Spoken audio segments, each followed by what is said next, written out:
Is there any such thing as a cult that isn't bad?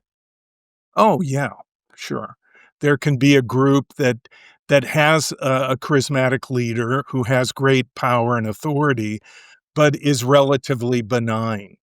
And there have been a number of groups like that. The one that I would use as an example would be Arco Sante, the organization that followed continues to follow the teachings of the architect Paulo Soleri. His philosophy was called arcology. They had an intentional community north of Phoenix in the desert where they were building Arco Sante, this experimental city. But Soleri was a relatively benign leader. There were later allegations regarding sexual abuse of his daughter, but that was within the family. As far as getting complaints about members leaving the group, feeling they couldn't leave the group, that they were being coerced to stay, that never appeared in my work.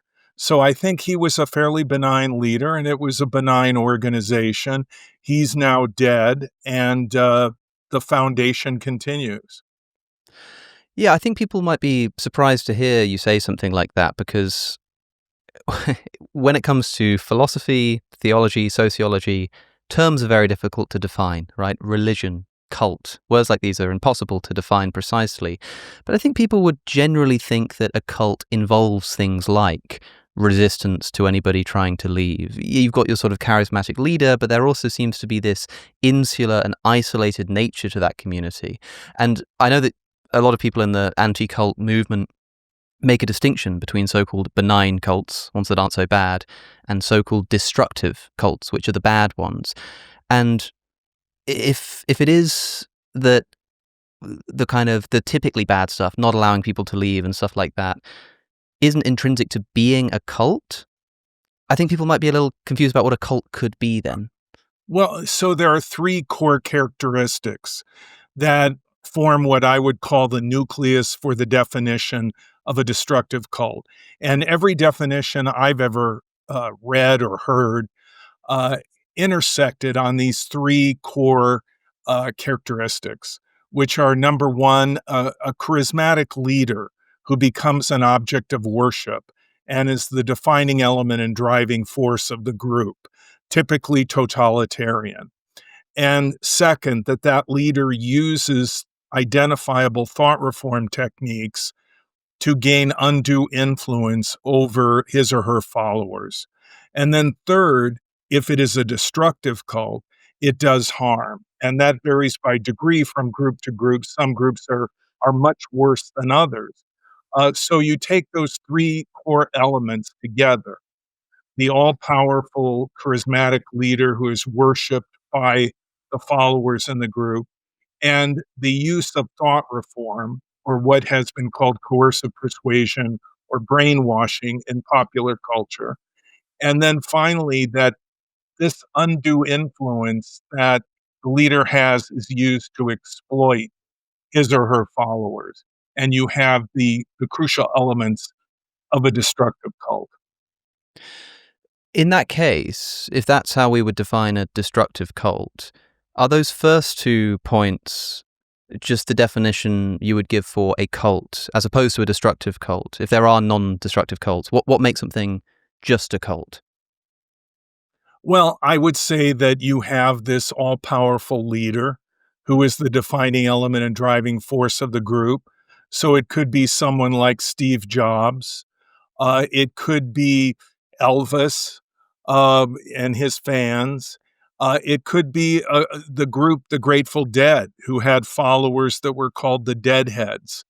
And they would go from venue to venue following this rock group across the United States as it toured. So you have this, leader or a very small, let's say, triumvirate of leaders that form the basis of the charismatic leadership that defines the group. And then the group has a kind of mindset that is set in place by the leadership that defines the movement and gives the leader great influence and power. Now, if the leader is relatively benign, certainly Elvis wasn't known for creating a compound, exploiting members in any particular way, his fans. So that would be a benign group. And there have been, quite a few benign groups historically in the United States and around the world. And simply because the leader is an object of worship, is the defining element of the group, doesn't necessarily mean that the group is destructive. But in my experience, when you have an authoritarian leader who has no checks and balances and has totalitarian power, frequently it slides into abuse. Hmm. Yes, cult, I believe, comes from the Latin cultus, meaning worship. So certainly the worship of some kind of entity is going to be important here. But I think the thing that's going to jump out to my listeners here, I mostly speak about religion and philosophy. And there's a bit of a meme almost that goes around that people say that, well, religion is basically just a big cult, and cults are basically just small religions. I can't quite put my finger on why, but for me it is incredibly unhelpful to describe, Christianity as a cult, unless you're using like it in a very particular scholarly sense, like the cult of John the Baptist or something. And yet, when you describe a cult being defined as a group of people sort of organizing around a charismatic leader who has some kind of unquestionable authoritative status, things like this, some resistance to leaving, but only in the more destructive cases, sometimes benign. I think at least of like early religious movements, like the original followers of Jesus, and then Christians, Muslims today who have figures like Jesus and Muhammad, who, despite being dead, are considered, well, alive by Christians and still an object of not reverence, but maybe the kind of thing you're talking about by Muslims, but certainly God himself in both of those cases would be this kind of authoritative leader, sometimes caricatured as something like a tyrant sitting in heaven in a celestial North Korea. So what do you make of all of that and people saying that a religion like Christianity or Islam is just a big cult? Well, I think that we need to make distinctions and we need to look at it historically in context.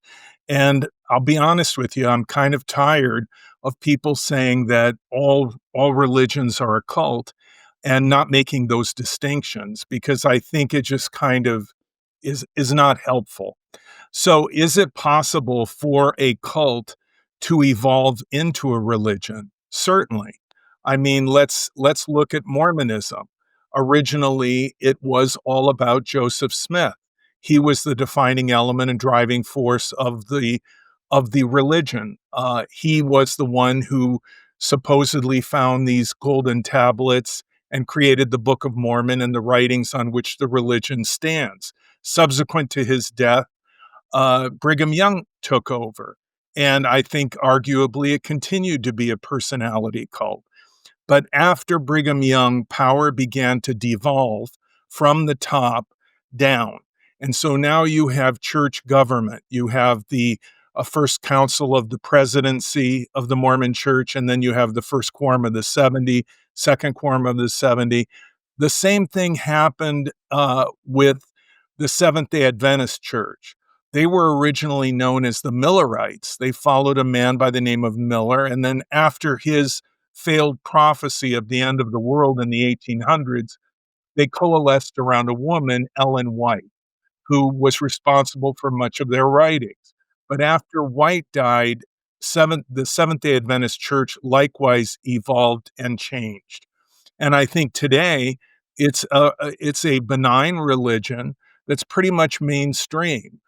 They still celebrate the Sabbath on Saturday as opposed to Sunday as most Christians, but they have basically moved into the mainstream. They have democratic governance and checks and balances regarding authority and power. And Jehovah's Witnesses would yet be another example. Yes. They started as the followers of Charles Russell, and then they Russellites. followed a man by the name of Rutherford, who succeeded Russell. But then power devolved, and today the Witnesses, though much more authoritarian than the Mormons, in my opinion, are governed by a group literally called the governing body, which is composed of about 9 men who run Jehovah's Witnesses. Now, they still, in my opinion, are a destructive authoritarian religious organization because of things like their denial of blood transfusions. And many Yes. witnesses die every year, children die, because they're not permitted to get a blood transfusion because of the group's beliefs. Also, the witnesses can be very harsh when it comes to excommunicating someone or shunning them, what they call disfellowshipping. And they can cut people off from families and so forth. And then we can look at mainstream religion and we can look at Jesus, Moses, Buddha, Muhammad. Muhammad is historically well documented. Jesus and Moses and Buddha, not so much. But based on uh, the history that we have available, we could argue that maybe when Moses was alive or Abraham, it was a personality driven cult. But subsequently, the again, it evolved and the religion became more about the law of Moses and the beliefs than it was about any particular personality. Jesus is an interesting uh, story because uh, assuming that the New Testament is historical, Jesus had nothing, wanted nothing, and was really the antithesis of a typical cult leader, in my opinion, because he wasn't looking for power on this earth. And it's hard to say, whether Christianity is the religion of Jesus or about Jesus, because there's so little objective history outside of the New Testament to confirm, what he taught and his philosophy. But it seems like he was the suffering servant of God. And in that sense, he was willing to suffer for his followers rather than his followers suffering for him. And Mm. when we look at things like the Sermon on the Mount, it seems like he was a relatively benign, peaceful kind of leader. The same could be said of Buddha. So I think that a religion can start with a charismatic leader and it can be defined by that leader. But after the leader dies, how does the religion evolve? Some cults, personality cults, will just simply disintegrate after the leader dies. Others may continue. For example, Scientology has been called a cult. L. Ron Hubbard died. And interestingly, a secretary of his in his 20s, David Miscavige, who was essentially the gatekeeper for Hubbard in his declining years, became the successor to L. Ron Hubbard. And I would argue that he's probably more harsh, many people think, than Hubbard was. And so rather than Scientology evolving in the direction of becoming more benign, many people would say it's gotten worse. And I would also point out that when cults accumulate great wealth and cash flow, as many have in modern history, there's a desire, a will to keep the thing going, even if it is a scheme or a scam, in order to just take over the assets and the cash flow. Mm. It's complicated, of course, by the fact that, we've been talking about, say, Christianity, but a lot of cults exist sort of as a subsidiary of Christianity, like how the Jehovah's Witnesses started out. I think they used to be called Russellites, right? After Yes, Charles yes. Taze Russell, the founder. And yet that was still sort of a form of Christianity, although like restorationists, they thought you need to reinterpret everything. They don't believe in the Trinity, all of this kind of stuff. But today, like I know some ex-Jehovah's Witnesses, and I know people whose family won't speak to them, who knew that if they were to ever leave, their family would be instructed not to talk to them. In fact, I knew one chap who was living in the same sort of house on a different floor to some of his family members, because there was this rule that if you live under the same roof, it's impractical to fully excommunicate, so you're still allowed to communicate with them. And this guy wanted to move out, you know. He was married, you know, he had kids, he wanted to leave, but he knew that the moment he left that particular building and went and lived somewhere else, his family would never speak to him again. And so people like that will say to me, like, yeah, it's a cult. I mean, it's definitely a cult. I suppose it seems like what you're saying is that because it lacks specifically the charismatic leader now, I don't want to put words in your mouth, but would you say therefore something like the Jehovah's Witnesses probably best isn't characterized as a cult for that reason? We might call a group a destructive authoritarian organization or Uh-huh. religious organizations. Keep in mind that many cults have nothing to do with religion. Yeah. Keith Raniere, who led Nexium, which was supposedly a self-improvement seminar-selling company, that wasn't a religion. It was incorporated as a business. And Raniere was, and I testified at his criminal trial before he was in prison, in my opinion, one of the most destructive cult leaders in recent times. Another example would be Synanon, the drug rehabilitation community in California that was started by Charles Diedrich.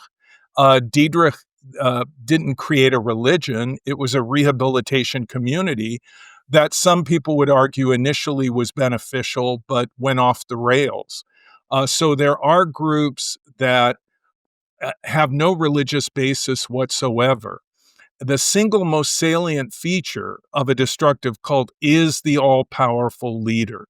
And this is a leader who is determining, uh, depending on the group, virtually everything and anything regarding the members in the group. So whatever the leader says is right, whatever the leader says is wrong is wrong. And the leader engenders dependency upon him to make value judgments for you. And in my experience, the leader typically believes, because the leaders I've encountered are deeply narcissistic, that everyone should think like them, be like them, and that they are, in fact, the prototype for perfection of human existence. And so, what you have in many of these groups is the leader instituting a system to clone himself. And when you consider that many of the cult leaders that we can talk about, like Keith Raniere, David Koresh, Charlie Manson, Jim Jones, have been called psychopaths, you see that what they're doing is cloning people to be crazy like them. And that's what frequently happens, is that people begin to lose their sense of self, their self, their ability to function autonomously and independently and think critically, and that the leader essentially thinks for them. So Mm. that is what goes on in cults. And all of the major religious organizations, be it Judaism, Christianity, Buddhism, Hinduism, uh, the Islam, have groups that I would call splinter groups that have broken away from them, and typically at the behest of a leader who doesn't want to follow the guidance of the larger religion, but create his own subset or sect that he alone controls and is king over. And all of the major religions have these splinter groups, whether it's the Hare Krishnas with Hinduism, Shoko Asahara and Aum Shinrikyo with Buddhism, Lev Tahor, which is a breakaway group from Judaism, or groups like the People's Temple led by Jim Jones, who was an ordained Protestant minister. And we could go on and on and on. And I think it's important to point out that by taking on the facade of whether it be Christianity, Judaism, Hinduism, it gives the leader a sense of authority and more credibility. So if I want to target Christians in the United States to join my particular group, I am going to come to them uh, seemingly espousing Christianity, but not really. And I think the real issue and the difference between religion as we know it in the United States and or in the UK or in Europe or most of the world, is that by and large, religion has checks and balances to power. They have democratic governance or they have some kind of accountability for their leader.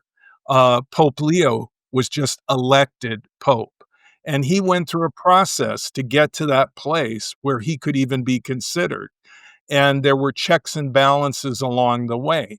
Now, no doubt we can find fault with the system, but in a destructive cult, there's nothing there. There's just simply the leader, an absolute dictator with no checks and balances whatsoever. And so I think when we say that all religion is a cult, we're really denigrating uh, the the clear and historical definition of what a cult is, and we're also, in a sense, dismissing the difference between a destructive cult and mainstream religion.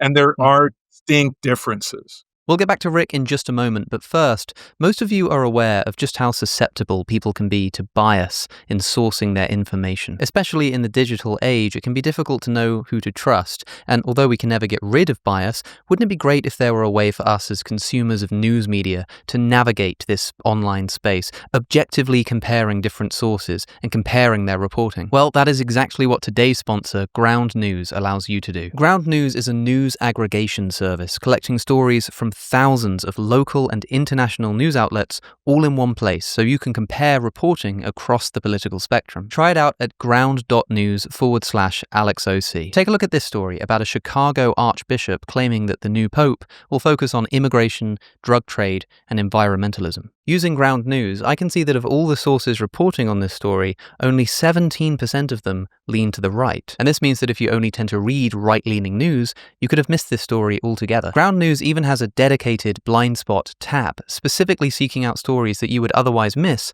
based on the news you normally read. If you've been watching the show for a while, you'll know that Ground News have been a long-time sponsor, and it's with good reason. Try it out for yourself at ground.news/AlexOC or scan the QR code that's on your screen. Use my link to get 40% off their unlimited access Vantage plan. And with that said, back to Rick. To what extent do you think these charismatic leaders who engage in manipulative tactics and essentially brainwashing, ultimate authority, of course this will vary from person to person, but do you think more of this, psychologically speaking, is people just trying to exert power, trying to have influence, trying to get sex, trying to get money, and knowing that it's all nonsense and just like making something up for the sake of control, versus how much you think it is people genuinely deluded into thinking that they actually are, the Messiah, the unalterable authority? I'm thinking of, for example, Sun Myung Moon, the founder of the Unification Church, or the Moonies, as they are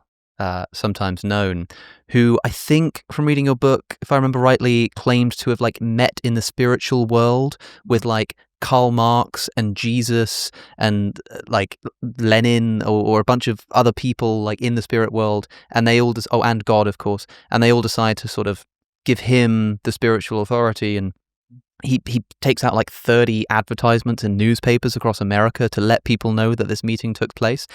I'm looking at someone like that thinking, does he really believe that he is the Messiah, or is he just trying to string people along for a scam? What do you think's going on? I think that he's dead now. He lived into his 90s, and his family now is reportedly worth over $1 billion. And at one point, they controlled 1/3 of the American fishing fleet and about 50% of the wholesale sushi business in major metropolitan areas in the US.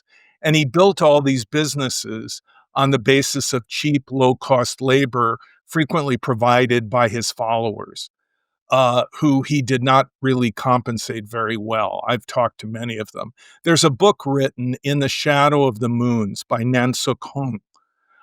She was Moon's daughter-in-law, married to one of his sons. Moon wasn't a very good father. One son was a drug addict. Another died in a one-car collision, perhaps due to being intoxicated. Yet another son jumped from a high-rise hotel and killed himself. So the Unification Church is predicated on the idea that Moon is the perfect parent, the perfect father. Hardly that. And I don't think he really believed that he was. I think he was a very arrogant, egotistical man, very deeply narcissistic, as most cult leaders are. But I think that there's pretty much a knowingness concerning the con game that cult leaders play.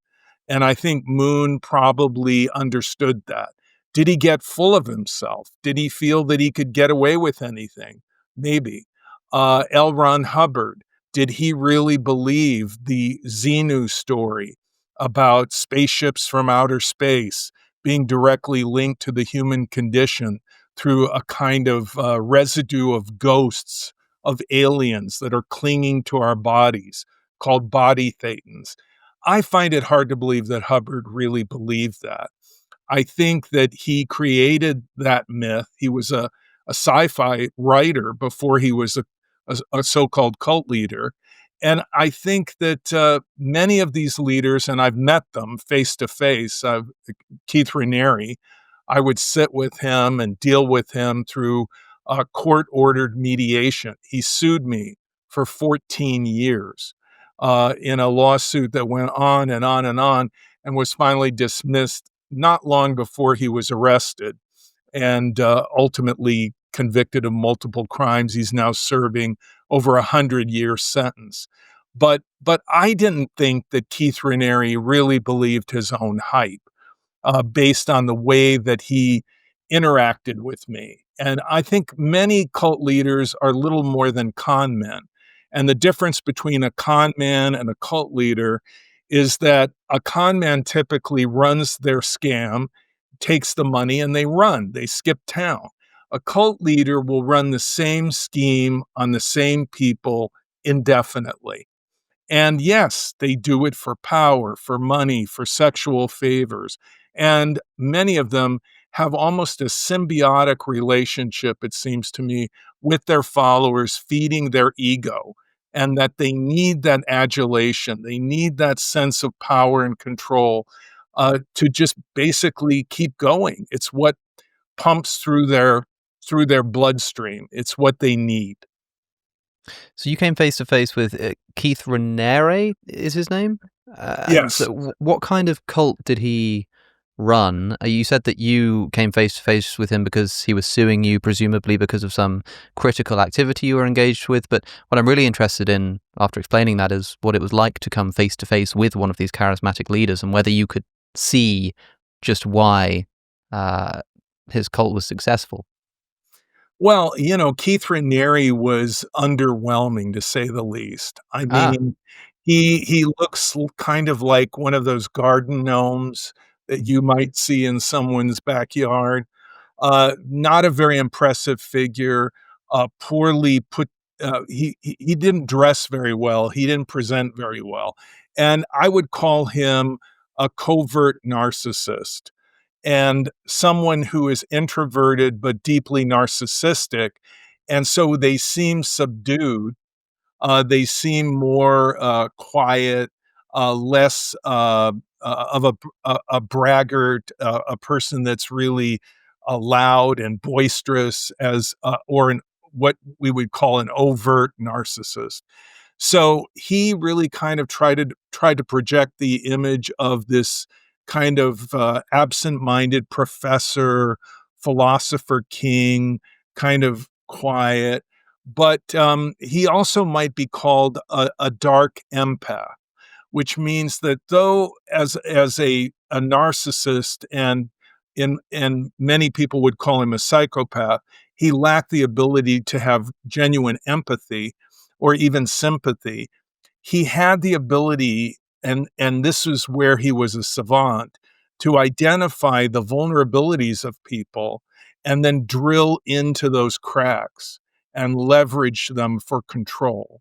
So he could figure out, and he devised a system through Nexium in which he would question people constantly through coaches that he had assembled.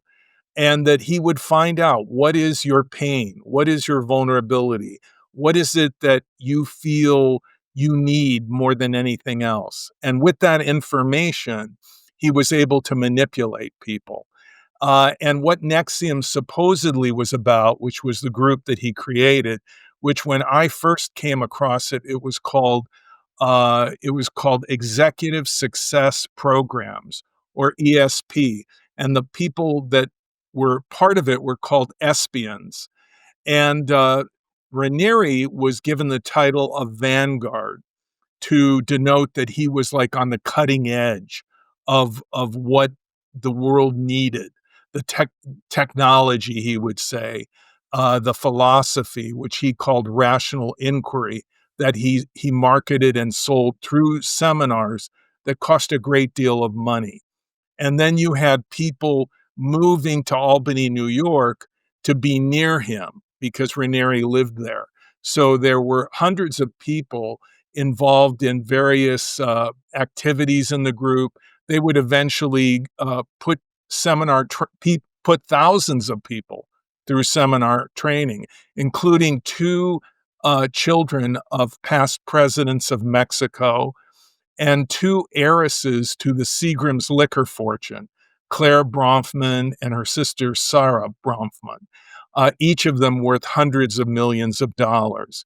And Keith Raniere would eventually get reportedly over 100 million from those two Bronfman sisters, and millions more from other wealthy, successful people, celebrities, some of them, that became part of Nexium.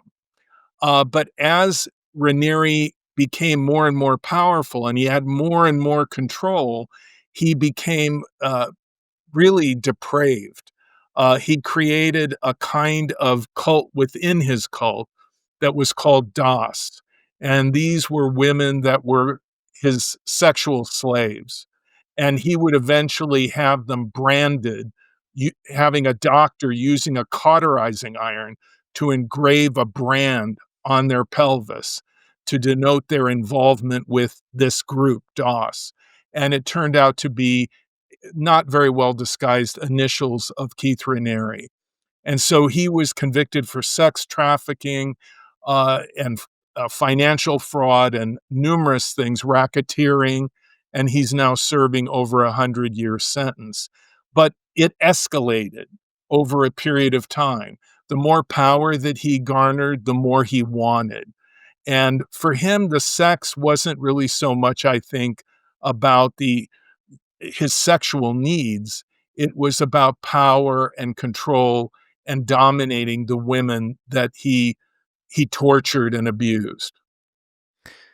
Thinking about those victims of cults and thinking about victims of cults more generally, a question that comes to mind for me is that I think a lot of people are suspicious of their own ability to be susceptible to cults. And I think one important bit of advocacy that anti-cult activists will do is to remind people that, everybody is susceptible to this kind of stuff in the right conditions. But having said that, are there like predictive factors as to the kinds of people or the kinds of communities or kinds of upbringings and stuff like this that are predictive factors of higher likelihood to be susceptible to joining a cult? Or is it basically random and contingent on chance?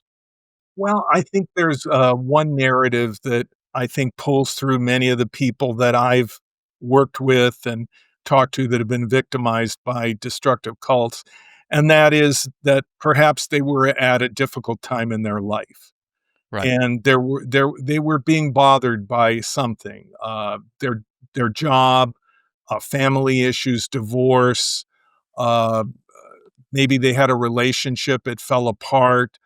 They were in school and they were struggling. They had financial difficulties. Whatever that would be, along comes someone, typically someone you know, who's an old friend, a coworker, maybe a relative or a romantic interest, and they tell you, "Gee, I know you're hurting, and I know of an organization that has something to offer that can help you." And that's how many people initially become involved. And in the process of recruitment, there's so much deception. I would call it like a bait and switch con. You have Right. no clue what you're really getting involved in, and they deliberately don't tell you. And that's the difference between thought reform and religious indoctrination. I'm Jewish, and I grew up being indoctrinated into the religion of Judaism. And when I went to Hebrew school, or I went for my training for what we call bar mitzvah, which is what happens when you're 13 and you go up in front of the congregation and read from what we call the Torah or the 10 books of Moses. I always knew what I was involved with.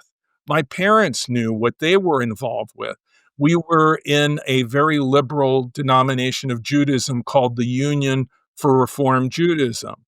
And so that there was no deception involved, and we understood what we were getting involved in. The same thing with a Jesuit or a woman who would want to become a sister of charity, Mother Teresa's uh, sect within Catholicism. So you know what you're getting involved with. They tell you up front.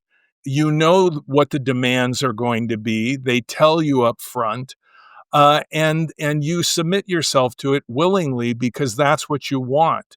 That is so different from a destructive cult using thought reform. They do not tell you what their expectations ultimately are, what their demands are going to be, and you really do not make a choice based on informed consent for what you're getting pulled into. And the person you trust, who probably is a true believer, who brought you in thinking that it was the best thing for you, they're also not going to be completely transparent about everything in the group. So you are brought in, and then it's a kind of spoon feeding process of increments as you submerge deeper and deeper into the group. And then clicks in the social isolation that most often happens to various degrees, depending on how extreme the group is. But you essentially become enveloped in a kind of echo chamber or bubble in which you are not getting accurate feedback. And instead, other members of the group are constantly reinforcing the group's beliefs and demands. And so you are essentially, information is being controlled and feedback is being filtered, and you are not getting the true picture. And that's by design. That's deliberate. And so it's very different from religious indoctrination where everything is laid on the table. Do you want to be a Catholic? Go to the catechisms. Do you want to be a Jew? Go to Hebrew school and be confirmed. Everything is upfront as opposed to being withheld and being micromanaged in the way it is within destructive cults. What jumps out at me from that then is the idea that people are essentially fooled into joining these cults. So no one intentionally joins a cult, right? But the extent to which these cults then prey on the cult members and completely eliminate their communication with the outside world, completely reshape the way that they're thinking. Something that struck me from your book was talking about the Charles Manson murders and how some of the followers of Charles Manson commit some of these gruesome murders and are still in prison for it today. And there was one woman in particular, I can't remember her name, but who's still in prison as far as I know, and she's been there for however many decades it's been, and is repeatedly denied parole because she's committed this gruesome murder. But now she sort of looks back and says, and you write about this, about her sort of saying, like, I was completely stripped of my humanity. I would have done anything. I sort of totally lost sight of myself. And now has kind of been brought around to seeing that she was in a cult, but she's still responsible for these crimes. So she's applying for parole and getting denied. And on the one hand, I'm thinking she's a victim of essentially brainwashing. It's not her fault. She should get to go free. But on the other hand, people are going to think, but she did commit these murders. And to some degree, you could say that about anybody who's a murderer. Maybe it's their upbringing or socioeconomic factors that led to it. And so I don't know, like in a case like that, where it's a bit more of a grey area, do you still consider these people to be victims? And do you think that that should meaningfully impact the way we view their guilt for crimes like these? Well, look, I think you're talking about Leslie Van Houten. She was a cheerleader, I think. She was from a middle class family in Los Angeles. There was nothing in her history that would be a red flag saying this person is going to become a cult member and a murderer. But that's what happened. Leslie Van Houten was a teenager when she entered into the Manson family, as it was called, headed by Charlie Manson, which was a very small group. And Manson, by all accounts, a psychopath, someone who basically grew up in juvenile facilities, the prison system, came out of prison and started to manipulate people and dominate people. He was in his 30s, and he collected these very impressionable young people around him, including Leslie Van Houten. And she would eventually kill in the Tate LaBianca murders. She stabbed Mrs. LaBianca, I think, 26 times. It was a horrific, brutal murder. And it shocked Los Angeles in the late 60s. And so that became, she was originally sentenced to death. And then ultimately, she did get parole not too long ago. But she spent like a half a century locked up in prison. And I remember when I received a call from a member of the LaBianca family called me up, and I had written and spoken about Leslie Van Houten and pointed out that that before she met Charlie Manson, she was not a criminal. She was not in trouble. There was nothing there to indicate that this would be her her ultimate lot in life. And then during the time in prison, when Charlie Manson was no longer able to influence her, she went on, she became a college graduate. She counseled other women prisoners. She was not a violent prisoner. She was seen as essentially a model prisoner. So the Manson cult was an anomaly in her life. It represented this one space of time where she was completely different than she was before or after. And I would attribute that to the influence of Charlie Manson. But when one of the LaBianca family called me up, what they said to me is they said, Leslie Van Houten was originally sentenced to death. And then when California at one point abolished the death penalty, that sentence was commuted and she was sentenced to life in prison. I don't think this member of the LaBianca family said to me that she should ever get out, because my family has suffered so horribly uh, that there's no way that we can ever be made whole. There's no way that these family members can ever be returned to us. And they're dead. They will never have another chance. And so she was vehemently opposed, the woman who spoke to me, to Leslie Van Houten's parole. And I think there is a line where cult members cross into criminal activity where they are punished.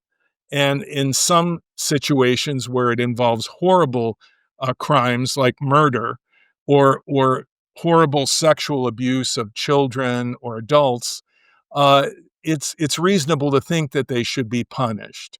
But I recognize that they have diminished capacity. That is, that they were under undue influence and that they would not have committed the crime if they were not under that type of control. It's a really unique kind of case, because I'm sure the law is filled with examples of people being literally coerced into committing crimes, or people who plead insanity. But it's a sort of midway case here with cults, and I'm not sure how long it has been that people have really been aware of cults as like a phenomenon to be taken seriously in this regard. And so I suppose people are still kind of working it out, but I think it raises a big sort of moral question mark. I mean, I'm tempted to say, like, of course she should be in prison, but maybe it should be like a factor in the sentencing, some kind of inhibiting factor. But I can totally imagine why a victim of a family member of the victim wouldn't see it that way. It does make me wonder then, as well, since you mentioned that Charles Manson's cult was incredibly small, and we've talked about a group like the Moonies, who were absolutely massive. I don't know exactly how big they were, but a huge organization. Of the two, the sort of really small, tight-knit cults, who I suppose could be like more isolated, but there are less members to keep up the status quo, versus these huge organizations which cannot keep track of and micromanage every single member, but there are just so many people and so many communities to sort of keep you in the fold. Of those two, which do you think is a more dangerous kind of cult, the big ones or the little ones? Well, it really depends on the leader. The leader is the defining element and driving force of the group. So as the leader goes, so goes the group. And even though a group could be quite large, the way in which the pyramid scheme of authority is built, there are all these levels of authority that are ultimately being dictated to by the leader at the top. And there are mandated ways of dealing with others in the group that the leader determines and that are implemented systematically. So you have groups like the Children of God, which was led by a man by the name of Moses David Berg, who was a pedophile, a predator who raped his own daughter, his own granddaughter, and mandated that members in the group have sex with children. And so in the group, there were children that were being raped at the age of 4. And these children, needless to say, grew up in a very tortured, very difficult existence.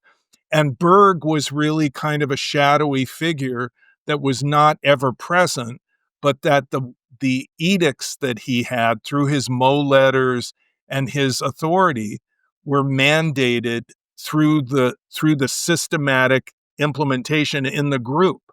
And so all of these children suffered. And I've talked to many of them as they left the group. They were adults.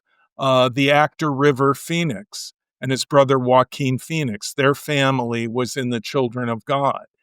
And many of the children that come out of the group come out with very conflicted feelings about what happened to them. They love their parents, and yet their parents were part of their pain because their parents either allowed sexual abuse to occur or were part of it, and the children were hurt. So they have this love-hate kind of relationship frequently with their parents. Uh, Another example, though, to point out is Jim Jones. Jim Jones at one time headed a very large church in California called the People's Temple. And they had thousands of people going to church services. And they were considered by many to be a very dynamic, a very positive church because they had programs to help the elderly, to rehabilitate drug addicts, and so on. And so they were seen as uh, a social action kind of church. And Jim Jones was seen as a mover and shaker in the San Francisco Bay Area. He was at one time very friendly with the governor of California, the head of the state assembly. He was kind of a local celebrity.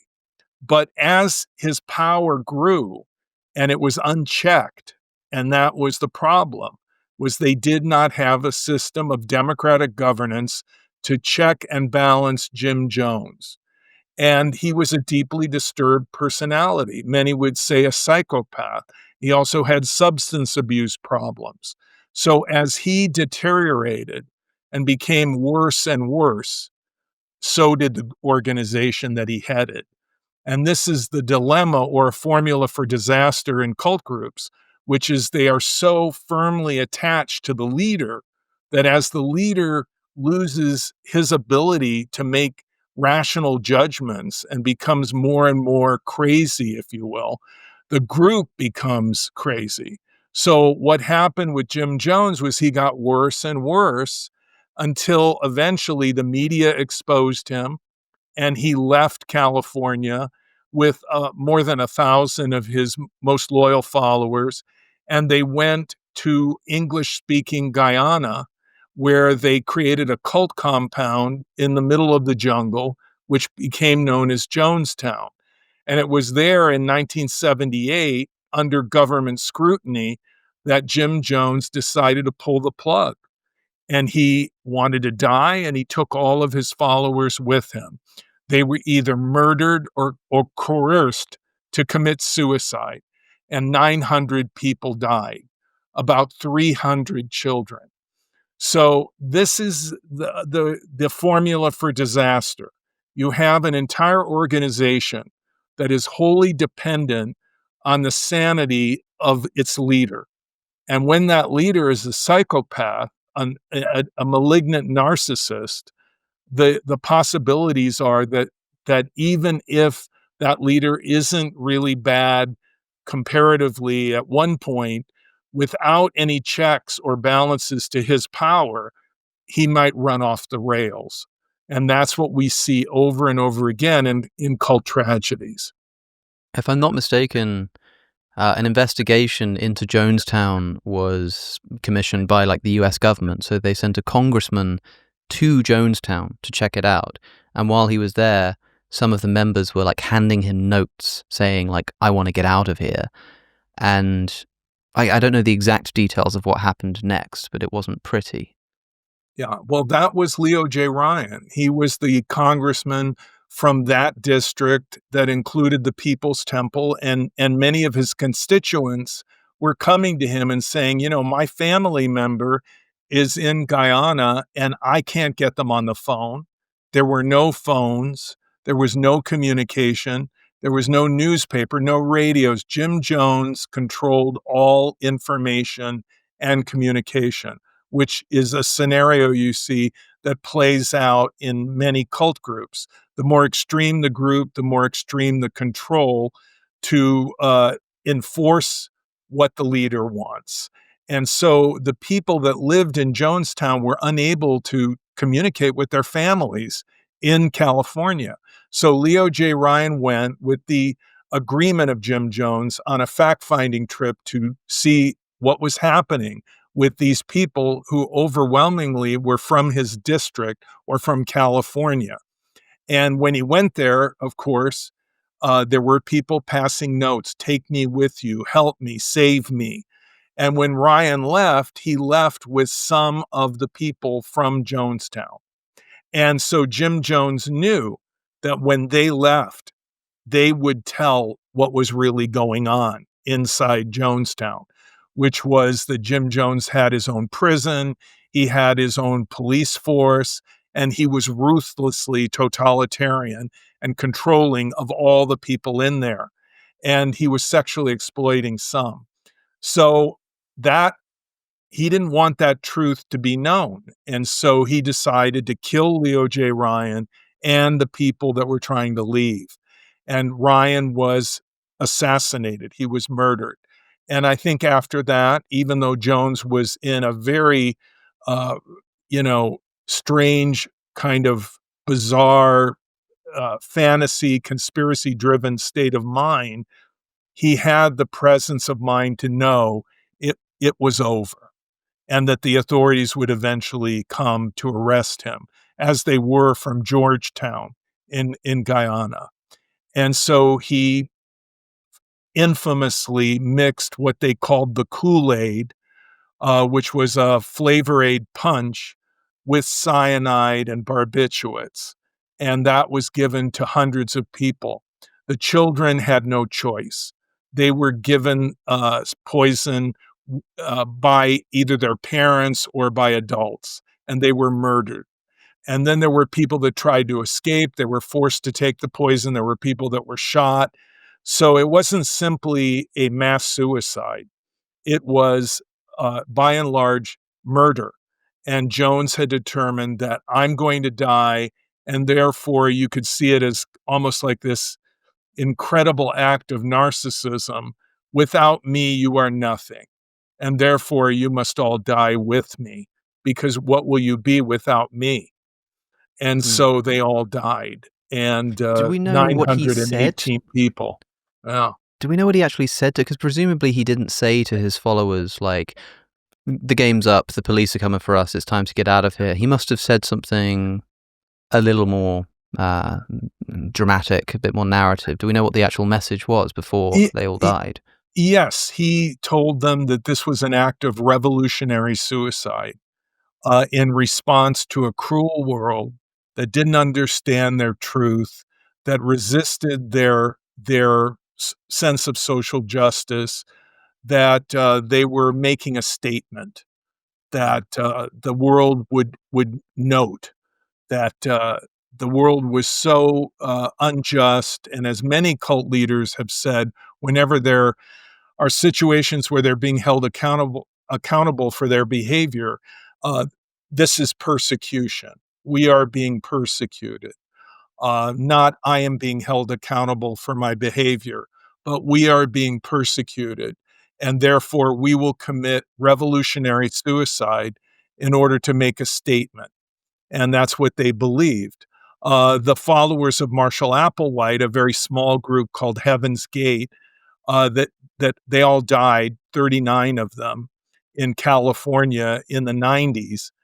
They were told by their leader, who had been in and out of mental institutions and also considered a psychopath, that they were going to ascend to a level above human by shedding their earthly containers, meaning their bodies.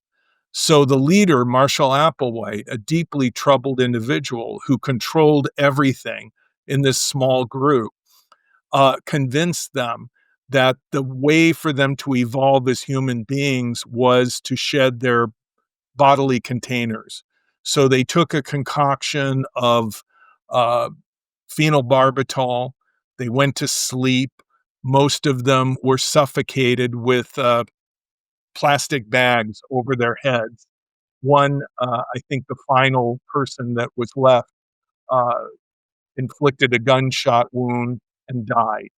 And so that was the way that Heaven's Gate ended. But I don't think any of them at the time were thinking, I'm killing myself. They were thinking something idealistic, something that was consistent with the group's philosophy. And that was the way in which Applewhite controlled them to death. And this is what's so sad about so many of these groups, is that the members believe that they're doing something idealistic, they're doing something positive, when in fact they aren't. Given how depressing this reality is, that sounds quite dramatic, but as we said earlier, it's surprising how susceptible people are to getting to that point. And if you think that you're not the kind of person that could fall for a cult, that probably means you're all the more likely to fall for a cult because you're less likely to see it coming. I suppose what I want to ask you is a question I'm sure you get asked quite a lot, which is like, if you're worried about like a friend who's hanging out with a new group of people and you're not really sure what's going on there, what are some of the red flags you should look out for? Not necessarily for like a cult for you yourself, but like behaviors of someone you know that might indicate that they're getting into something a little bit dodgy. They're becoming isolated, social isolation, that increasingly you're not hearing from them, they're not communicating. They seem to be submerged in this new group they're involved in, to the exclusion of family and old friends. That when you ask them about the group, they go on and on about the leader. And Mm. it seems like the leader is perfect, that the leader can do no wrong.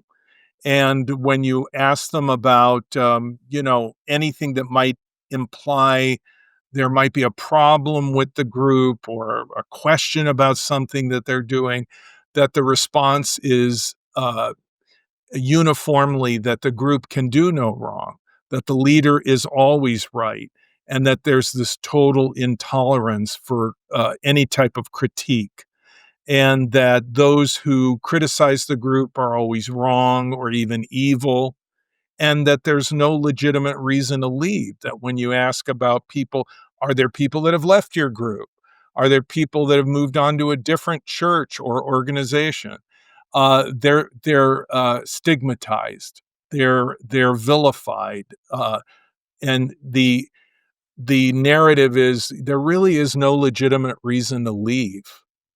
Mm. And many of these groups have troubled histories, so you can use AI or you can use Google and search down their historical information, and you can find it online, and you can see that there's a pattern of grievances about the group that are consistent, that the same kind of problems happen over and over again, which means that this group has a troubled history and that there are people that have been hurt.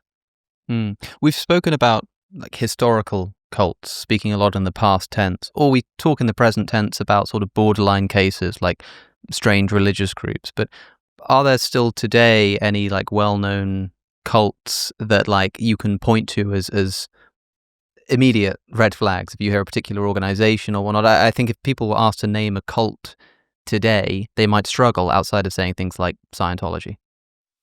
Well, in my opinion, Falun Gong, which is the group behind the Shenyun dance company, is a deeply troubled organization that has been called a cult many times.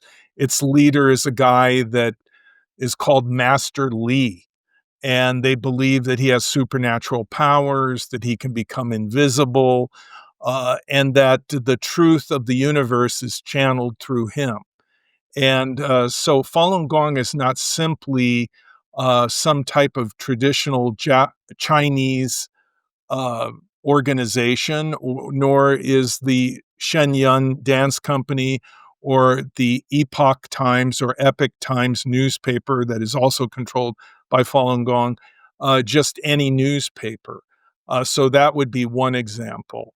Mm. Another example would be, of course, Scientology, which is still very much present in the world.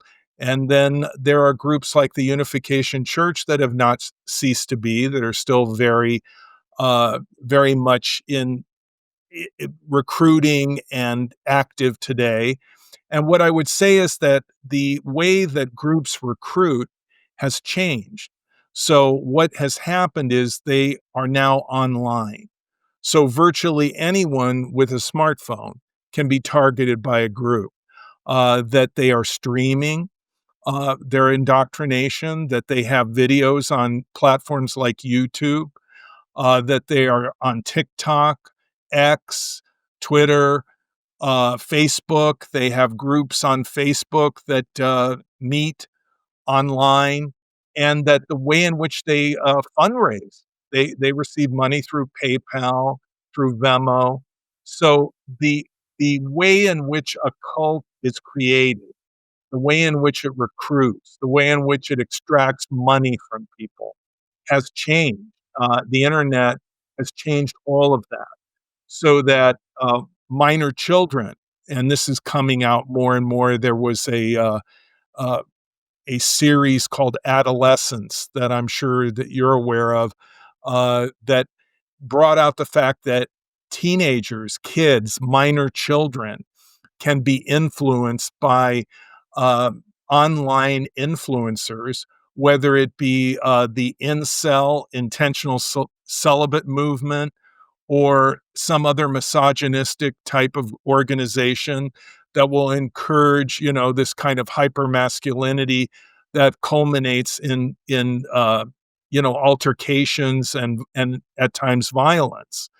And likewise, radicalized groups will recruit online. Uh, Mm. you know, for example, Hamas has recruited online, and other terrorist organizations. So cults increasingly are starting online and proliferating online. And in that sense, there are so many groups, it's impossible to keep up with them. One group recently was exposed called Twin Flames, that there was a documentary done.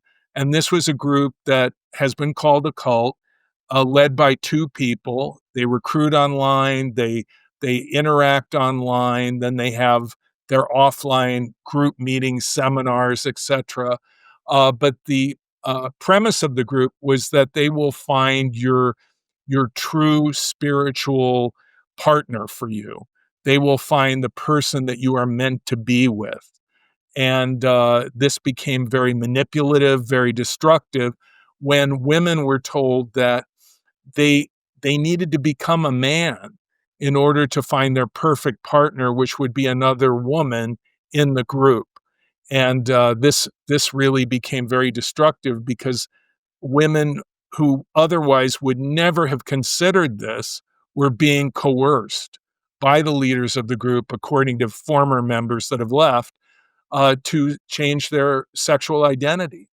So again and again, what we see are these groups are pernicious and that they expand in whatever medium they can.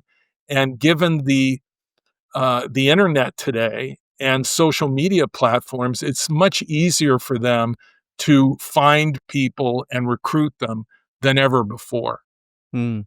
It also makes it sort of vaguer to me. I mean, thinking about adolescence, for example, I think they name Andrew Tate, maybe his brother Tristan Tate. These are the sort of the big names of the kind of movement that we're talking about, this whole manosphere type thing. And a lot of people look at guys like that and see them as essentially a kind of cult leader. And there is a sense in which everything you're saying makes sense. It's almost as if they can do no wrong. They can say essentially anything and they'll have people lapping it up. But it doesn't have the organization. It doesn't have, I mean, I think they have like online courses and stuff and God knows what actually goes on behind that paywall or whatever. There is this idea, this element of, exploiting people for financial gain, selling products, that kind of stuff. But at the same time, it sort of doesn't feel like there's a proactive encouraging of like shunning and disfellowshipping, the kind of thing that you see in more organized cults. So when somebody describes something like the movement you've just been talking about, this sort of online, nebulous, manosphere, masculinity type stuff, as cult-like, do you think that's appropriate? Do you think this stuff is more in line with what we were talking about earlier as cults, or more like the sort of more nebulous religion or that kind of thing? Like, where do you think that kind of thing fits into this definitional paradigm? Well, I think Andrew Tate is right there on the line. I mean, Right. he is currently facing criminal charges, and there are allegations that offline he was presiding over a cult-like group of people that lived together, and that he was exploiting women and so on, and that he is this kind of uh, driving force, defining element of his following, and that they worship him in the sense that they see him as iconic, they see him as the prototype of what they wish to become. And so he is being criticized as being a cult-like leader or a cult leader, and these are the allegations that surround him. And I think it's really important for us to recognize that cults are, they're not all the same. So if we say the word cult or we say destructive cult, that doesn't mean that they are all equally destructive. So there are many cult leaders that are simply happy to make a lot of money and have low cost labor of their followers and become very rich, as many of them do. And they don't sexually abuse their followers. They don't physically abuse people.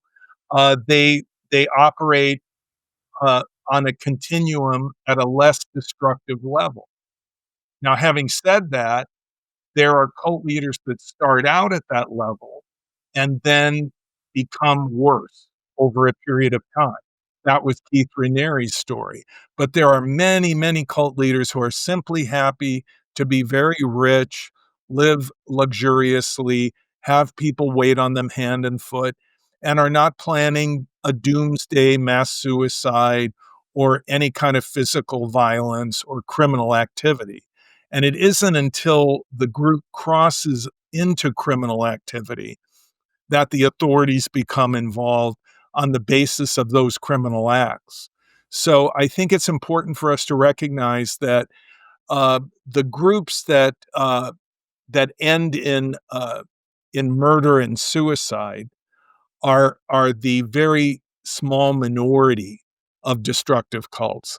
That the majority of them are destructive in the sense that they exploit people financially, that they inflict intentional emotional distress on people, that they cause psychological and emotional damage, that they traumatize people, and that trauma follows that individual, could be for years. Many people will leave a destructive cult without ever really unpacking what happened to them. And so they will live out the rest of their life blaming themselves, saying it was my fault, or if the group is religious, religiously based, saying, well, I betrayed God by leaving the group. I'm a terrible person.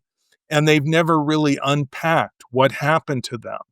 I see this over and over and over again, people self blaming, uh, carrying this incredible feeling of guilt and shame that they have over being involved in a cult without understanding what was done to them. I would say that people typically are tricked and then trapped in these groups, and that it is not their fault that they have been preyed upon and taken advantage of.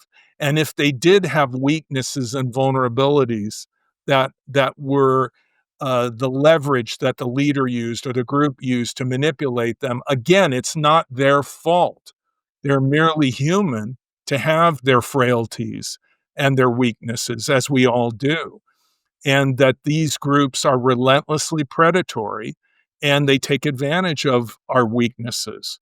And it is not the victim's fault any more than it's the fault of someone who's been raped. uh, you hear people say, well, she was asking for it. She was dressed provocatively. She was looking too sexual. And so, not surprisingly, she was raped. I have heard people talk that way. And that has happened historically, is that people are blaming the victim. And I think that we should never blame the victim of a destructive cult, and that we should recognize who is to blame. And it's the predatory nature of the cult that is the problem, not the person that has been preyed upon.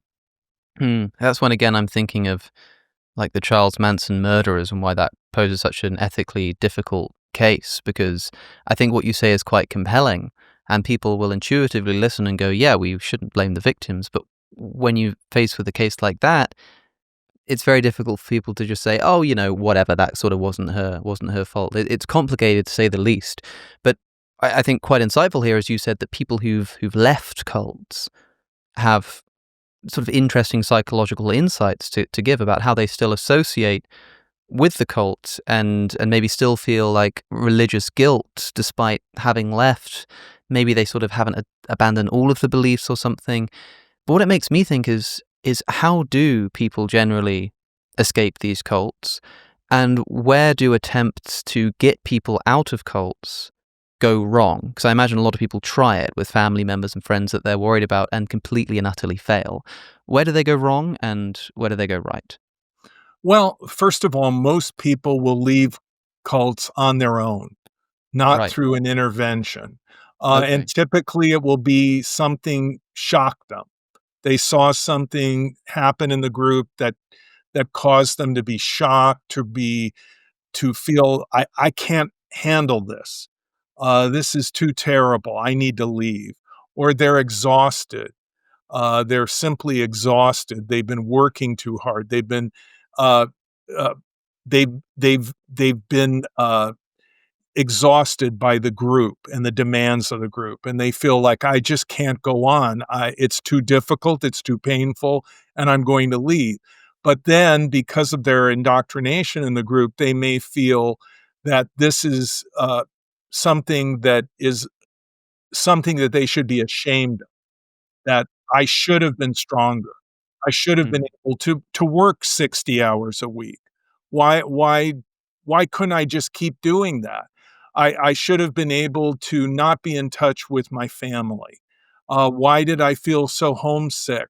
It was a weakness that I loved my family. I should have put God first, meaning the group, because in the mind of the individual, a higher power, a higher purpose is fused with the group to the in the sense that you feel that you're not deferring to the leader, you're deferring to God, you're deferring to a higher order, a higher principle.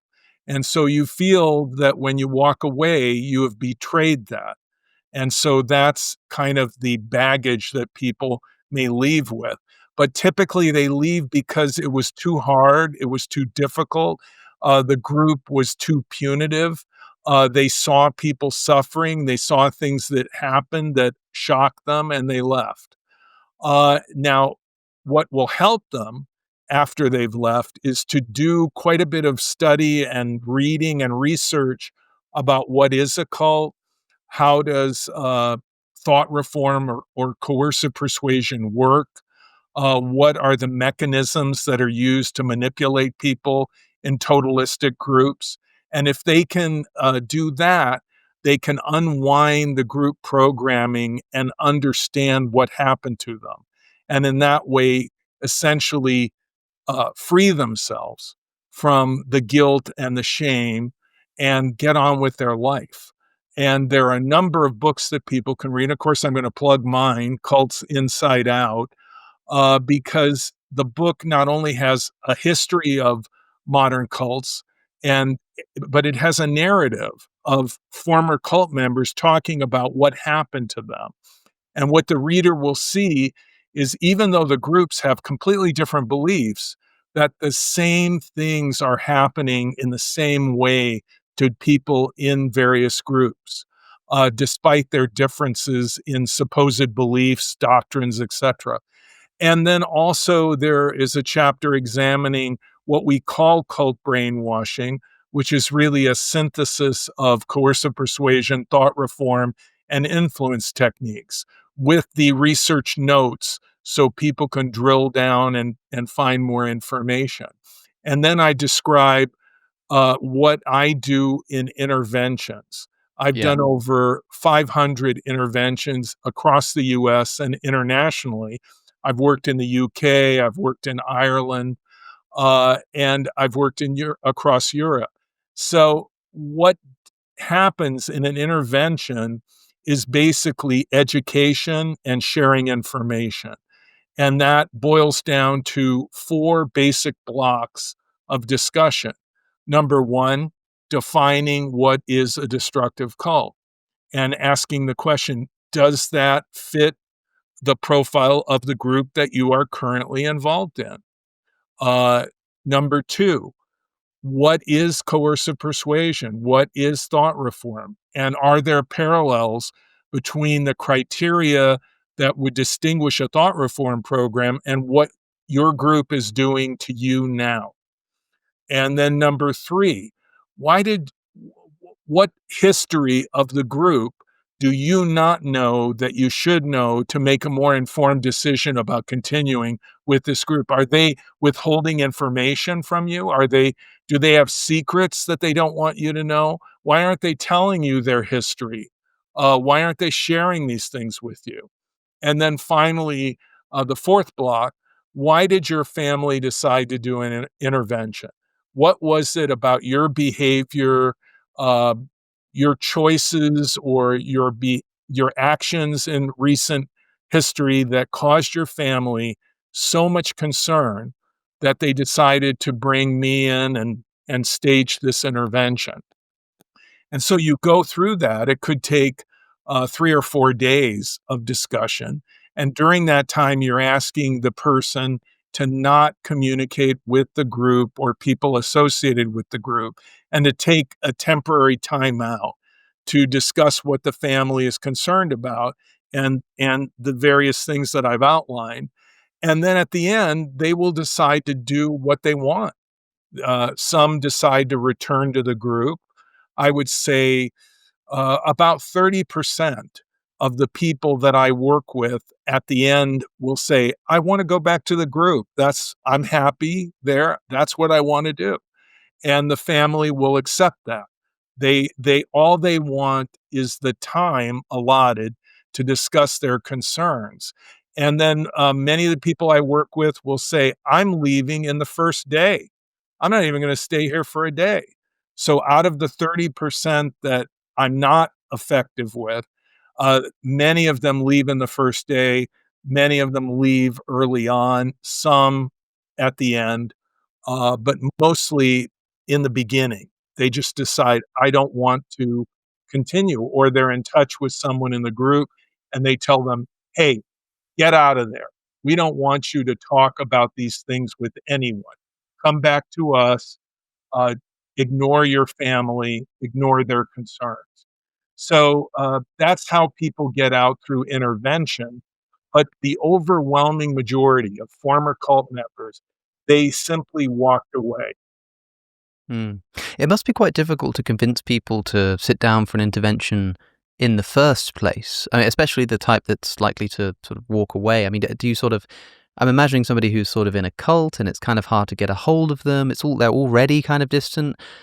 You're just sending a text message saying, "Hey, would you mind popping over so we can do a 5-day intervention where you take a break from your like?" How do you get people into that situation? Well, sadly, many of the families that contact me, I'm going to tell them there's nothing I can do for you Mm, because it does require meaningful communication, meaningful access, that things are not so far gone, either through the cult's efforts or because the family has had so many heated arguments about their family members' involvement that there's no more communication. Or if they live in a compound and there are a minority of cult members, but there are a substantial amount, they live in an intentional community or a compound with other cult members, and the family absolutely has no access. And right. in situations like that, I will tell the family initially, look, there's just nothing I can do. I have a chapter in my book called Coping Strategies to coach families on how to improve communication, hopefully leading to a better place where they might be able to stage an intervention. But in most cases, there is enough communication and there is enough access that a family could stage an intervention. And so what they do is they have a designated time when I'm going to come and when the family member is there. It could be a son, a daughter, it could be a parent with adult children initiating the intervention. It could be a spouse. So I come in as a total surprise, and we sit down, and the family will introduce me, and the family will say, "Look, this is what we're doing. This is why we're doing it, and what we want from you is just time. Would you be willing to give us the next 2 or 3 or 4 days, uh, not grueling, where we talk for a while, we break, maybe we spend 7 or 8 hours a day in discussion.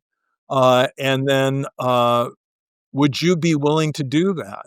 Because we love you, we're your family, and we really feel this is important to us. And what we would like you to agree to is to just give us the time. And then you will do whatever it is that you want to do, and we will respect that. But we would like the time to talk with you about why we're worried, why we're concerned. And usually, most of the people will say, okay, fine. I don't think Mm, it's necessary. I think this group I'm in is great. Everything's wonderful. Some of the people will say, hey, this is maybe an opportunity for me to explain to you why you should get involved in this group yeah. and how it could help you. And the family will typically respond by saying, great, then we can have an exchange of ideas and discussion. And we brought Rick in, me, because I'm an expert. I testify as a court expert in court proceedings. across the United States and internationally. And so I am here on the basis of my expertise to share what I know, and your family is here as eyewitnesses to what has happened, and we just want to talk things through. So in that sense, it's kind of like a drug or alcohol intervention, which Yeah. typically begins as a surprise, and the family pleads with the individual to hang in there and talk things out with them. And that's eventually the format or the general structure. But what is discussed is very different, and the crucial difference with a drug or alcohol intervention is that in those interventions, the liquor store owner or the drug dealer are not trying to sabotage the intervention, Yeah. but the cult, given any opportunity, will try to sabotage the intervention, and that's why you want the person to agree not to be in touch with them during the days that you're having this discussion, this dialogue. Mm. Well, you mentioned the fact that a lot of interventions for alcoholics, for example, are surprises. You don't text them and say, "Hey," you just sort of the image is walking home and all your family are sat there like, "What's going on here?" What do you think about the ethics and the efficacy of involuntary interventions for cults? Well, as any of your viewers can find out, I myself was involved in involuntary deprogramming or involuntary cult interventions back in the 90s. Actually, 1991 would have been the last involuntary intervention I did. And quite frankly, I went through legal hassles over it. The families involved went through legal hassles. And basically, it was abandoned. But in fairness, I want to say this, that the families that retained me in maybe 2 dozen adult interventions that I did on an involuntary basis where the family hired security and they would not let the person go. We're in extreme situations that involve frequently cult compounds, inability to access the person, and very extreme groups. I think it's fair to say that it could be a life or death situation. I've been involved in interventions where the group said, don't take your insulin, don't take this medication that you take to avoid convulsions. And then the person could die as a result of the cult's influence. Or there were situations where children were being horribly abused, and the adult needed to leave the group in order to take their children with them. Because another aspect that we haven't discussed is that people are born into and grow up in groups called cults, Of course. where what we consider crazy and abnormal to them is everyday life, and that abuse is the norm, and harsh corporal punishment, sexual exploitation, labor violations, working kids. I mean, these are the kind of things that go on, and children suffer, and some die in destructive cults. There was a group in Australia that denied a little girl, 10 years old, insulin, Elizabeth Struz, and she died. And now the parents and other members of the group will be going to prison for their complicity in her death, that they wantonly denied her insulin and she died a very painful death as a result of the teachings of the group and the leader of the group. So back in the 70s, the 80s, when involuntary deprogrammings were taking place, not all of them were life or death, but many of them, and in fact, a majority of them, were with groups or organizations that there was no way to access that individual, that there was no way to do a voluntary intervention, or with very limited possibility of success. So that's why parents did that. But because of the legal complications, that is, lawsuits, criminal prosecution, that form of intervention has been abandoned, and I don't know of anyone that does it currently. And I think it pretty much ended around 91, 92.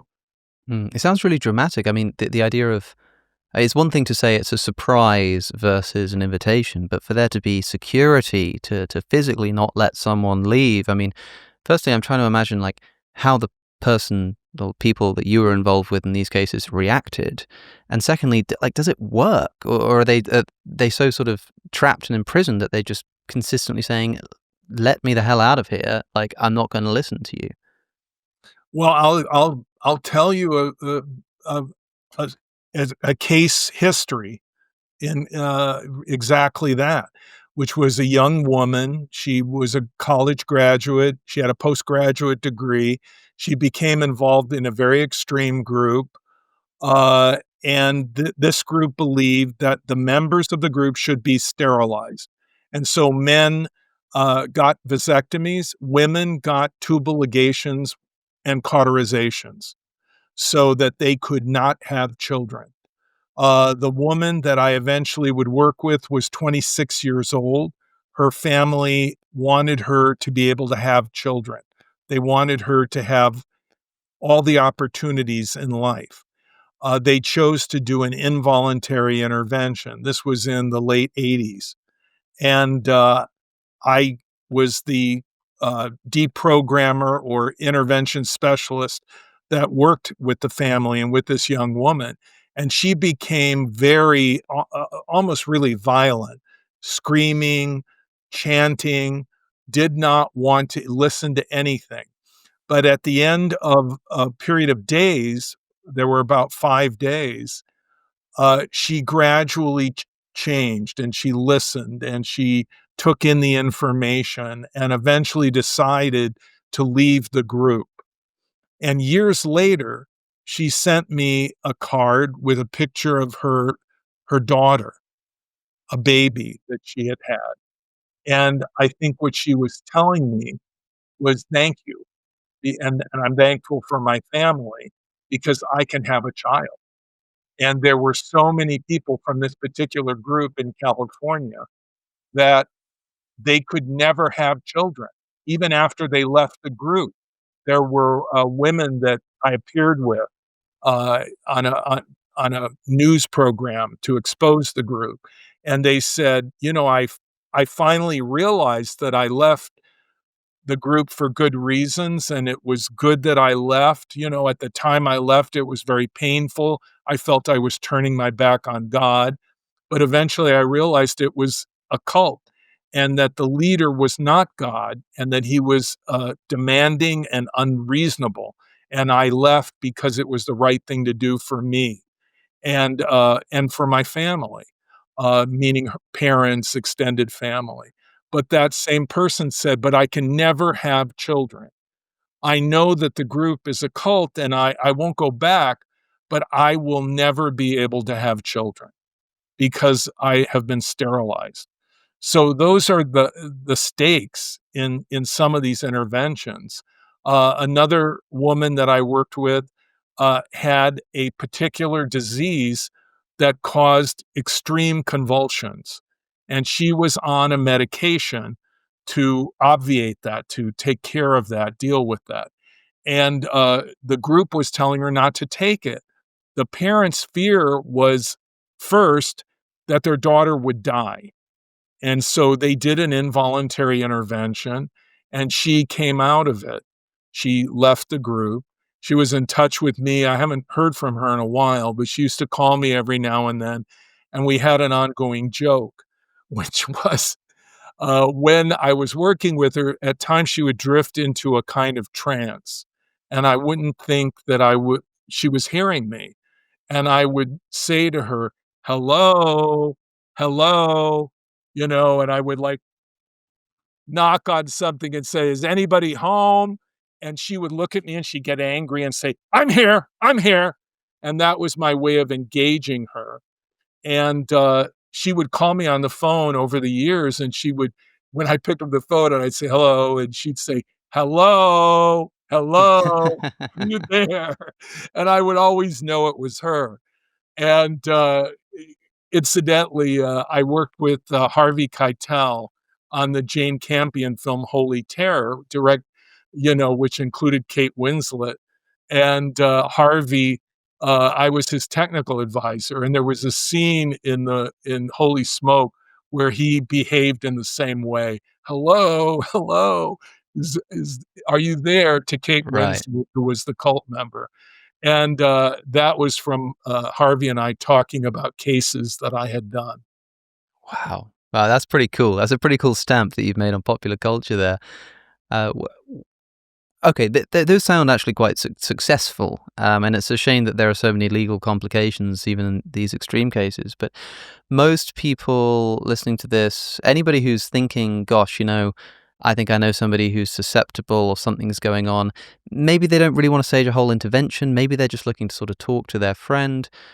Where do people go wrong, like on that level, when they try to sort of say to somebody, "Hey, let's have a chat about this"? They sit down for an hour over coffee and they say, "Look, listen, I think you're in a cult and you need to get out." Where do they go wrong? They're too harsh, they're too judgy, they haven't figured out the best approach, which is to be calm, to be conciliatory, to say, well, what's going on with this group? Talk to me about it, or whatever. To Mhm. not be threatening or confrontational or critical or negative, and to just be open and to be a good listener and to listen to them. Because quite frankly, about half the calls that I get or emails are from people where they think it's a cult and they're wrong.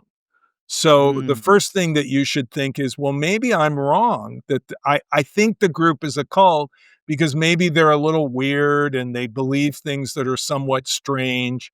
But as I often say, it's not about beliefs, it's about behavior. How Mhm. does the group behave? How is the group structured? Can it objectively be defined as a destructive cult by virtue of the structure of its authority and the group dynamics and its behavior, not subjectively because I don't like what you believe. I don't like your doctrine, because in my in my opinion and the way I see it, uh, if a group has weird beliefs, so what? It's none of my business. It's only when the group is doing something that is destructive and that is hurting people that people like me become involved, or for that matter, law enforcement. So keep in mind, if somebody you think they're in a cult, you may be wrong and you may just be overreacting. And What you kinds might of need to just groups? chill out a little bit, do some Yeah. reading, do some research. I mean, come on, we've got OpenAI, we've got ChatGPT, which is not always right. A lot of times I'll ask AI something and I'll see mistakes and whatever, but we have the tools to explore the background of a particular group and find out more information about them. And it behooves you, if you care about somebody, to do the research first, not later, and find out more about what they're involved in, because you may be wrong. You may just be overreacting. What kinds of groups, just briefly, like, do people call you up and say, "I'm worried about my friend who's in a cult," but they're not actually a cult? Like, what kind of groups give people that impression? Oh, well, Freemasonry, Wicca, Right. uh, nativistic kind of voodoo, Santeria, or whatever, that may be relatively benign. They don't have a dictatorial leader, they're not hurting people, but their beliefs are strange. You know, uh, I think that the Satanists, though their beliefs may be repugnant to people, are not causing direct harm in the way that other groups are that have been called destructive cults. So Yeah. there are exceptions. There recently was an online supposedly Satanist group that was targeting kids, but that's the exception, not the rule. And for the most part, I find Satanists, Wiccans, witches, Santeria, and so forth. to be relatively benign. And though the beliefs are strange to the mainstream, that doesn't make them a destructive cult. Likewise, there could be a kind of philosophical group or a political group that we don't agree with, that we should not label a cult simply because we don't agree with them. For example, I would not call the so called woke movement a cult any more than I would call Donald Trump a cult leader. I think that there are groups that we disagree with, that we look at them and say, well, I don't like what your political platform is. I don't like your agenda.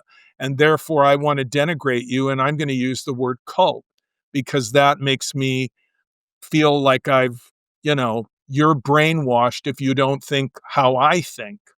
That is not really helpful. And that is Mm. not what a destructive cult is. It's not about whether they agree with your beliefs. It's about how do they behave and what are the group dynamics and how is authority exercised in the group. Even in the case of a Trump-like figure who many criticize, particularly because of insistence on loyalty, surrounding himself with yes men, firing people who exhibit contradictory attitudes, and then a movement which crops up around him, which, when somebody gets up and says that they're a socialist, they say, "Oh, you've been brainwashed by the woke media, and you're not thinking straight." And again, it's kind of hard to judge because it's on such a sort of broad scale. But in the way that you just said, and I wouldn't say that any more than I would say Donald Trump is a cult leader. But some people kind of do say that about a man like him. You, you know, Famously, he said he could shoot someone in New York and his followers wouldn't do anything. Right? It's sort of a lot of resonance with the kind of stuff you're talking well, about. well, Trump comes across as very narcissistic and self-indulgent and so on, which makes him disagreeable to some people, but it doesn't make him a cult leader. I mean, there are many movie stars, actors, celebrities who are very narcissistic, who have a, a kind of posse or entourage that follows them, that agrees with whatever they say, that are sycophants. But that doesn't make it a cult. And what I think Donald Trump is more of a vessel than he is a cult leader. That is, that the sentiments and the grievances, the feelings of the Republican Party, the base of the Republican Party, that he identified all of the most important issues for most of the Republican Party, and he gives voice to their grievances, their sentiments, their fears in a way that has engendered their support. And if you look at Donald Trump's history, I see him more as a salesman than a cult Right. leader, someone who understands his target market. And in this sense, it would be the Republican base.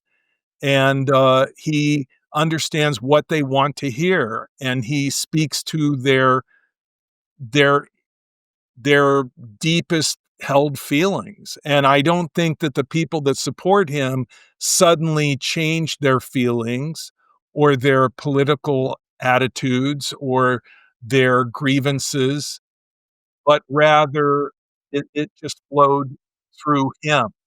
And in that sense, he is more beholding to them than they are to him.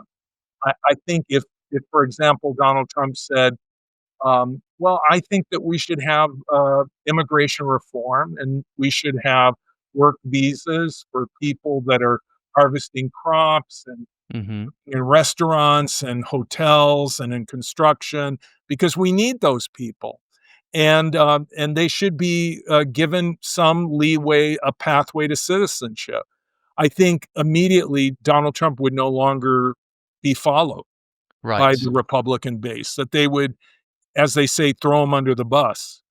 And in fact, he did a rally in Alabama at one point, and he spoke in favor of vaccinations because one of the vaccinations was produced through something called Operation Warp Speed. and that vaccination was quite effective in the COVID pandemic. And Trump said, that what about that vaccination? Wasn't that great? I hope all of you are vaccinated. And he started getting booed. And in my experience, cult leaders are not booed. Uh, Cult followers are not allowed that privilege to boo Mm. or show discontent in that way. And instead of Trump denouncing them and saying, take all of these negative people out of here, he changed and walked back what he was saying and morphed it into an issue of, well, if you don't want to take the vaccine, you shouldn't have to be forced to take the vaccine. Vaccine should not be mandated. And then the audience started to clap and then cheer. And if you watch Trump in many of these interactions at his rallies, he's playing to the crowd, he's playing to the audience. It isn't like the audience is simply obedient and subservient to him. Mm. Yeah, that makes a lot of sense, actually. And I think, again, it's probably helpful in the way that when people say, like, religions are just cults, it's like, I know what you mean, but it's probably quite unhelpful to annex that kind of terminology where it doesn't properly belong. Because of the kind of work that you're doing, it will blur some of the lines and confuse the sort of information that people need to know. One other, before we wrap up here, like, there is one other specific thing I wanted to ask you about, just because in terms of the popular understanding of cults, this random thing just sort of burst onto the internet recently, went super viral. There was this viral video of a group of people sat singing quite a strange sounding but very beautiful song in a language that most people listening didn't understand, and it looked very sort of community oriented. They were all sort of sat in a room together, and it looked really nice. It almost looked like a family get together around the campfire or something. And upon looking into who these people were, they were part of the John Frum cargo cult. What is the John Frum cargo cult? Well, that is a group that is based on I I I I think it's isn't it the Sullivan Islands or somewhere islands in the It's somewhere in the Pacific? Pacific. Yeah, Solomon Islands, I believe. So it's a very isolated group that had interaction with Western countries, and they began to kind of worship this man that had landed on their island and shared these great things from the West uh, with them, and they began to idolize this individual who came to the islands, and they began to worship the things that he brought, and they were called a cargo cult. But this is not a group that has an authoritarian leader today that is making demands on the people. It's more like really kind of like the Deadheads and the Grateful Dead and the idolization of someone, and being a fan of that person and what they represent. So I think you can have what we call a cult following, which Right. means fans, a fan base. And that's different from the type of cult that would be called a destructive cult. Yeah, so I mean, my favorite example of a cargo cult is the so-called Prince Philip movement, as it's described on Wikipedia. But I think sort of relatively well known that I think it must have been that Prince Philip, who was the husband of the late Queen Elizabeth II, they visited these islands, and the islanders see the reverence with which these royals are being treated, and conclude that the man, the husband, must be the sort of divine type figure. And so there's this community of people in, again, like an isolated island somewhere in the South Pacific, who like worship Prince Philip. They've got like pictures of him, and Prince Philip was told about this cult, and he sent them a picture of himself, and they sent back this like pig killing baton thing. It's like a traditional thing from their culture. And at their request, Prince Philip like poses for a photo with it and sends it back. And it's just bizarre. And I think it's got something to do again with this sort of visitation. And some of these cargo cults, they'll build sort of, I guess, ceremonial airstrips. Because, of course, when they were visited in the past, an aeroplane came down and dropped off, all these goods. And so they build these airports out of out of wood, essentially, because in some of these cargo cults, I think they might believe that this is somehow going to attract back this mythical figure like the Dron Frum, who's going to come and drop off the cargo. But yeah, fascinating to think that there is a community of people, even today, after his death, who idolize and worship Prince Philip as a divine figure because of this kind of visitation that they interpreted in this way. And I think if there's any evidence of the proneness of people to, under the right circumstances, be able to adopt what from the outside might seem like some of the most insane and inexplicable beliefs you could conjure up, I think this provides a good example and a reminder that, a lot of us are susceptible to a lot sort of wackier and more esoteric beliefs than our current circumstances might have us believe. I think the important thing the takeaway is, does the group hurt people? So the cargo cult doesn't have a history of hurting people. And they're simply fascinated with this colonial figure who made them aware of the Western world and things that they thought were magical, that represented a higher form of, evolved technology and so on.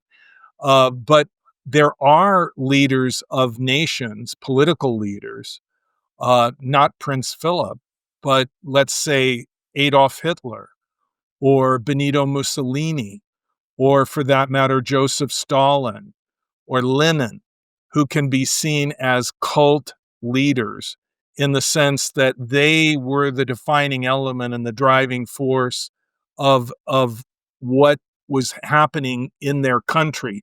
For example, people didn't say Heil Germany, they said Heil Hitler, and they saw Hitler as a messianic figure. In the same way, we now have North Korea, which has had three successive generations of leaders from the same family who are worshipped as semi-divine, as virtually supernatural. And they can be seen likewise as cult leaders. So it is possible, and we've seen it historically, where people become a cult leader and they have a movement behind them, and that movement is political and it takes over an entire country. And the leader is worshipped. I mean, if you go to Russia today, you can visit Lenin's tomb, and his body has been, embalmed and preserved. And so this is evidence of the fact that he was an object of worship. And there have been political leaders in that type of position. Yeah, you talked about Trump earlier getting booed and sort of changing his message.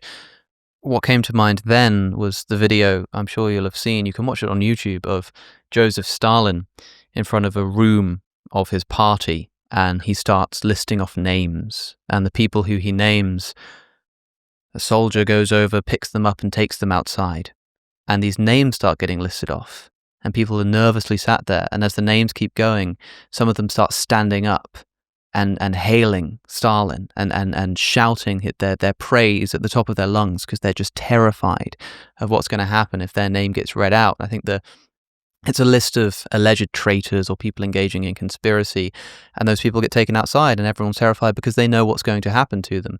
Slavoj Žižek said to me that there was an old joke about like a person who criticizes Stalin and another person who says, hey, you can't criticize Stalin, and it's the second person who gets sent to the gulag first, because the most important thing is that sort of at least pretense of ideological certainty. And of course those people were killed, and it does pose a stark contrast to the Donald Trump saying, "I hope you're all vaccinated," and getting booed by the Alabamans. So I understand, let's not downplay people's political fears or anything, but when we're talking about cult leadership of the kind that you're describing, it is a different level of worship and personality and authority and certainty, I think. And I think that is an important note to say, and perhaps a good one to end on too. So, Rick Alan Ross, the book is, as you mentioned earlier, Cults Inside Out. It will be linked in the description, of course. Some of the stuff we've been talking about, you go into more detail, more examples. Fascinating, like really, really strange and wacky stuff going on in the history of cults beyond the already wacky and strange stuff that people are famously familiar with. So I would really recommend anybody who's interested to go and check it out. But thanks for taking the time. It's been an interesting one, a bit sort of different to the stuff I usually talk about, and I hope people have found it interesting. I certainly have. All right. Well, let me know when it's up, and I'll link to it. Cool. To support the show and get early ad-free access to episodes, subscribe to my Substack at alexoconnor.com. Watch more videos by clicking the link on your screen. Thanks for watching, and I'll see you in the next one.